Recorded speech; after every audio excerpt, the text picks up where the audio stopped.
আজকে আসছি আমাদের এক কাকার ঘেরে। এখানে ম্যাক্সিমাম হচ্ছে সাদা মাছ।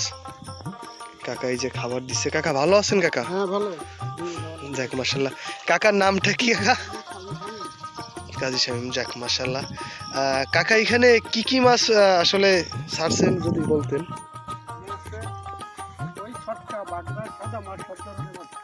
যাক মাশাল্লাহ। কাকা এগুলো কি আপনি একদম পোনা সংরক্ষণ করেন নাকি? পোনা ছোট ছোট পোনা দিছিলাম। জি। পোনা দিয়ে মাছের চাষ। আচ্ছা আচ্ছা আচ্ছা। কাকা মাছ কেমন সাইজ হলে বাজারজাত করেন? ওই 200 গ্রাম 800 গ্রাম সাইজ আমি বাজারজাত করি। 200 গ্রাম আর 100 গ্রাম 200 গ্রাম আর 150 গ্রাম এরকম করি। যাক মাশাআল্লাহ। আর কাকার এই জায়গা তো একদম দেখলাম সব ন্যাচারাল খাবারই খাওয়াচ্ছেন। সব না, কোনো বাইরে কোনো কোনো খাবার খাই না। যাক।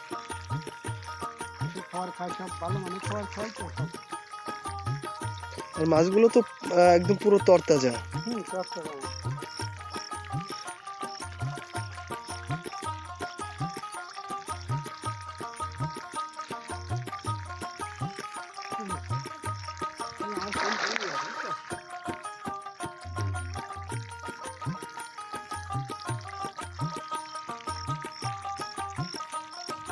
কাকা আমি শুনেছি হচ্ছে এই মাছ ছাড়ার আগে হচ্ছে ঘেরটারে সুন্দর করে সেইভাবে জি এই প্রসেসগুলোর ভিতর কয়টা ধাপ কি কি থাকে যদি একটু আমাদের সবার উদ্দেশ্যে বলতেন, কারণ পুরো বাংলাদেশের অনেকেই আছে কৃষি ভাই ও বোন যারা করতে ইচ্ছুক।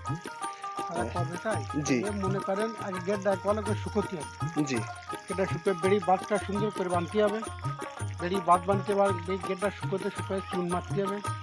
তারপরে খোল মারি, খোল টোল এসব মারি, মারা টাকা পরে পানি টানি দিয়ে তারপর আমার মাছ ছাড়ি 15-20 দিন পরে।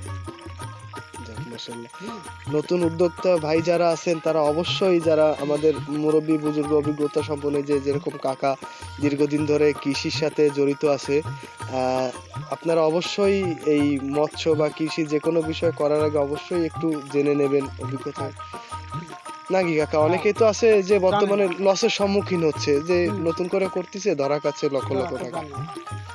জি কাকা। কাকা আপনার এই ভাইপো ভাইজি যারা নতুন করতে চাচ্ছে, এই ভাইপোদের উদ্দেশ্যে আপনি কি বলতে চান কাকা?